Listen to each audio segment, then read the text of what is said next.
Hi, and welcome to another episode of Lifestyle Unlimited, where we believe that you are able to live your life to an unlimited potential. So, Pete, what are we talking about today? Well, today we're going to talk about what so many of us have experienced one way or another, and that is learning as you go. But today we're going to tie it in, of course, to our favorite topic, real estate investing business. And I think this is an important topic because really, Julie, it is true. Most of us have, whether you're, even before we got into real estate investing, whether you never get into real estate investing, there's parts of our lives where we literally learn as we go certain things. And there's parts of our life where you don't want to live as you go. And so I think this is an important topic because real estate investing definitely falls on one or the other side of this. And depending what you do in real estate falls even more on one or the other side. And, I think, before we get into the real estate side, if you think about it, when have you learned as you go? For me, I know there's a lot of things I've done and I learned as I go. I wrote learning my bike, right? I just kind of learn as I go. I never went to college for it. I never got on YouTube for it. I just kind of learn as I go. Learning how to swim, I learned as I go. And, for me, I think learning as you go comes down to the consequences. Like riding a bike. So the consequences, I'm sure I probably fell once or twice. Yeah, but it wasn't your knees. Skinned my knees, bloody nose maybe, but the bottom line is it was not life-altering, and it did not, thank goodness, set me back years. So I think really, if you take real estate out of it, for me personally, what are the things that I would learn as I go? Probably things that don't have really, really, really bad consequences. Well, I'll tell you an example. It's been years ago now, but I got this idea that I wanted to make some quilts. Okay. Right? I thought it was so cool that somebody could make blankets, make quilts, but I actually didn't know how to do it. I've seen them, I've sort of figured it out. I went to the craft store, and my granny is obviously really good at doing this, so I made one. And I was so proud of it. And I went and showed my granny, and she goes, that's one way to do it. Do you, do you know? So, but it wasn't so what if the quilt wasn't right? Right. Do you know what I mean? What did that, all it did was take my time, Yep. which that was the whole reason I wanted to do it, was Yep. for a hobby. But Yep. I didn't actually know what I was doing. Yep. And the only thing that was wrong is when I went to wash it for the first time, the thing fell apart, which she knew, Yep. So the risk there was not that big of a deal because it was a hobby. But when it comes to real estate where real money is involved, or even going in and trading stocks, if you don't know what you're doing, you can lose big time. I think, the best way I could describe what you did with the quilt, it's like I always say, no harm, no foul. Yeah. Right? Nobody got harmed, no big deal. I think it comes down to, as I think this through as I'm listening to you talk, I think it also comes down to age a lot of times. Certain things when we do as you're younger, you're kind of always learning as you go. But the more, I'm kind of picturing this out, the more older we get, the more serious things become. For instance, even driving a car. In essence, it is kind of learn as you go, but not really.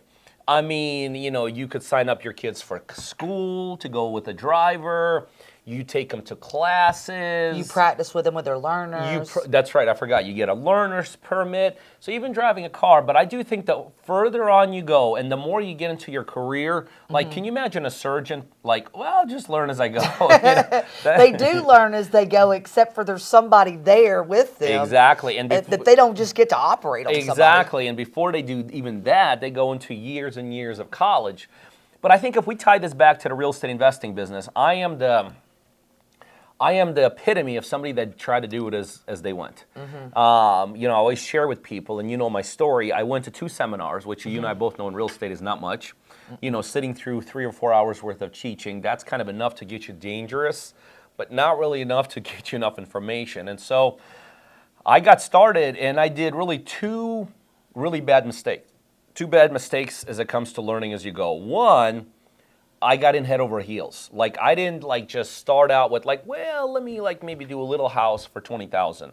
I bought 6 within the first month and a half. Well, I know your personality, so this doesn't surprise me at all. Well, there is no question, because I'm like, if I'm going to go big. Yeah. Well, and back then, and you hear me talk about this, back then I did what's called spreadsheet investing. And every beginner investor, you just plug numbers in. Okay, I'm buying it for 100. The realtor tells me I'm selling it for 300, so that's got to be gospel, right? Yeah. Oh, and the contractor tells me it only needs 15,000 worth of work, and there's no way that contract is going over. So I had these 6 deals I bought in the first couple months in the business, right? And I still remember I was with my partner Jeff, and we had this thing on our spreadsheet, an Excel spreadsheet, right? And he and I literally were talking about retirement. We literally thought, I cannot believe how easy this business is. Yeah, like why don't everybody do this? Why isn't it? It's like we got 6 deals. We had and back then, we were young, 20-some years ago. And, we were making like $1 million or $2 million on it. And we were like thinking, this is the easiest thing, because look, it's no brainer. Like the Excel tells us. And bottom line is this: real estate, although everybody does some learning as you go, there's no question, you really, really have to be more ready for it than not ready for it. And when I got started, I was a lot more not ready for it.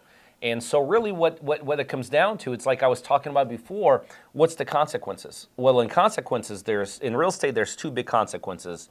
One, there's a financial consequence. And let's face it, especially in the beginning stages, that's the kind of the least, that's the most risky time for people. Because usually when you get started, that's when you have the least amount of money and all this. The second consequence is time.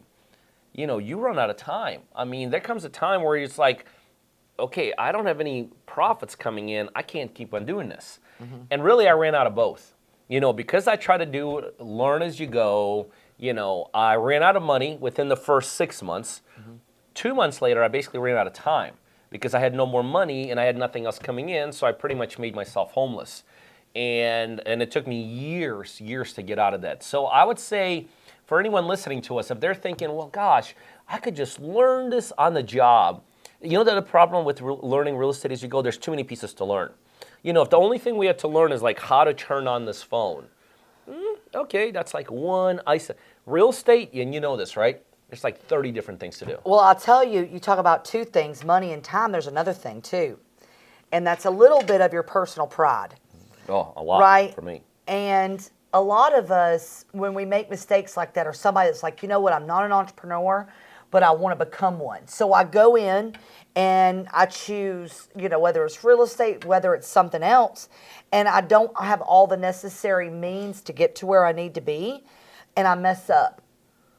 It literally can change the trajectory of your entire life, because from then on, to go start new things, it's like you've been beat down so much, you don't go and try other new things because the time that you put yourself out there, you lost big. Well, when we talk about facets of real estate investing, and this is not like a huge thing, but like when we partner with people on real estate, I'm not going to say his name, but we got a partner and he does construction for a living, right?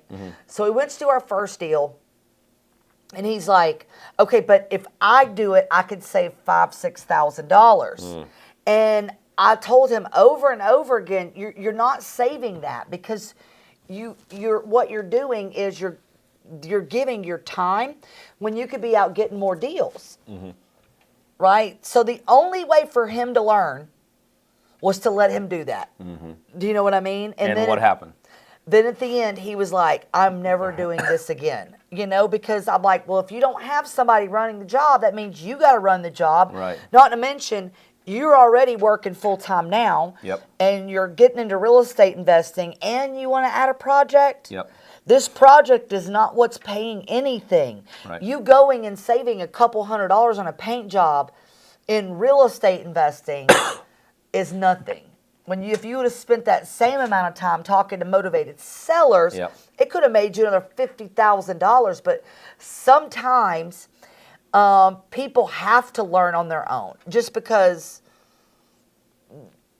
they just maybe don't understand what you and I do or what someone does, because we've already did that. I mean, I went and painted houses on the weekend, like that house in Gainesville on, I think think it was Deerfield. I do remember that. Weren't you and Brian going on weekends? Oh, I went on weekends, and I'm painting this. Because I had to keep. Why did that even happen? That you started? Did we lose our painter or something? No, I wanted to. We were trying to save money, and it probably wasn't a good use of my time to spend every available weekend I had for 2 months doing it. But like for me, when I make a commitment to something.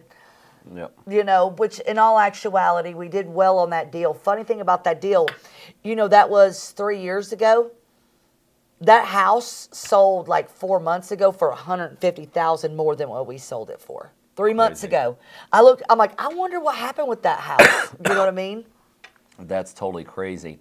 You know, and as I'm listening to you talk, that's the one thing about real estate. Why I tell people, yes, jump in. You know, sitting, overanalyzing, you don't want to go in that direction. I tell people jump in, but jump in under controlled circumstances. You know, either do it with somebody that knows how to do this. If you're going to do it yourself, do it one at a time and all this. And that's really the bottom line, as you were telling me about this guy who wanted to do his own thing. In real estate, the consequences are you can actually go backwards. You know, sometimes, again, you do certain things in life and you do it yourself, and at worst, you kind of get slowed up. You know, your progress is not as fast. In real estate, I mean, you can be going backwards 3 years financially. You can go backwards how many years credit-wise? 6 years, 7 years credit-wise if you mess this up really bad. I mean, real estate, one of those things, the reason And your spirit, like even like breaking your spirit down, that's even worse than anything. And how long anything. is that going to take to recover? Could be the rest of your life. It could be. I mean, we still know people that are still, you know, tarnished from whatever happened to them in the past. And, you know, so I think any way you slice it, real estate, we always encourage people, real estate. There's no question. We believe in it. We do it ourselves. We're 100% sold. We also encourage people to jump in. We never encourage people to sit on the sideline for 10 years and, you know, that's not what we're talking about. But what we are talking about in terms of learning as you go, and specifically the real estate investing business, is do it under controlled circumstances. Either do it, like I said, with somebody who's more successful than you. You know, align yourself with someone, go to work for someone that's more successful, get into the realm that basically you're following in somebody's footsteps. Or if you're one of those people like, you know what, I think I do want to tread at it myself, I do want to go at it myself, the best kind of advice I can give you is small. Stay small. Don't start out with a 60-unit apartment building. You know what I mean? Don't start out with a 6-bay a retail outlet. Start out with I would start out with a small single-family home, and the other place I stay small is on a rehab side. Well, I'll tell you, it's funny that you say that. Again, I'm not going to use any names, but one of our partners, we've done some deals with her. Well, there was a deal that she really wanted to do. She wanted to buy, fix, and sell it. Okay. Okay. I advised her, hey, we're not doing this deal, and I suggest you don't do this deal because of 1, 2, 3, 4. She just didn't listen to me. And she did. I told her this is not a $60,000 rehab. There's just no way, because she's like, well, I'm getting these bids for $60,000. Right. Right? And I'm like, the ARV is not this high either. So what she did is she went with her dad. They bought it, and they're doing it now. They're 6 months behind. And they're $130,000 into the rehab. And they started with 50? They thought it was 60. They're at 130. So and she literally said, I wished, like her and I were sitting outside, and she's like, I know this is my fault, but I just wished I'd have listened to you, you know, but I just didn't believe you. You know, sometimes it's not even like, because I've done this many times where I'm like, you know what, I don't care what you say. I'm doing it my way because my way is the best way. Sometimes even when you have that good advice, you choose not to listen to it, you know. And I'm starting to learn now that the importance of knowledge and somebody that's a subject expert, and it's not even about losing, it's the amount of money you don't lose by doing things because somebody else already knows. Well, there's no question. And again, just kind of listening, go through that, what happened to that one partner of ours when they decided to do it themselves, it makes me realize real estate, on one hand, yes, we don't want people to jump in over heels. We don't want them to get into $60,000 rehab because we know that they don't exist. There is no $60,000 rehab. It's going to be minimum 80. Like if you're it's going to be 60, happy. it started at 40. I promise. Exactly, and it starts at 60. It's good. You're going to be happy if it's 80, right? Yeah. But here's the other thing that almost everybody has to realize. It's like, having a governor on that engine. Bottom line is real estate does not have barriers to entry. And that's really what happened to me because there was no barriers to entry, because I got excited, because I thought being excited is not a bad thing, it's a good thing. Because it's very easy to be misled, and you and I both have been there where you just get taken. You got to really, really control yourself. But I think any way you slice it, certain things, and I think we agree on this, no problem, do it, learn it as you go. Real estate, I don't think is one of them. No, but there is things though inside of real estate that you should just do. So this is contrary to that belief. Like making phone calls, like to call sellers, like a lot. Actually, what's so funny is it's the exact opposite of what we're talking about. But people have the hardest problem with this. Right. Like people want to just jump in and just do it. But when it comes down to making calls to talk to sellers, which is what they should be doing, you're over here deciding whether you should make the phone call or not. No, like seriously, that's the one thing in this business that you can screw up and it be okay. Yep. Right? No Because question. what's the worst thing that's going to happen? You're going to do bad on that Nothing. call. But guess what? You're going to learn from it because you ain't going to say that stupid thing again. Yep. So in real estate, I think there are things you shouldn't do and there's things that you should do, right? Showing the difference. There's no question. Well, look, I think it's pretty clear. We believe in this business. We love this business. We think you should jump in. Do it the smart way. Do it the controlled way. And most importantly, do real estate.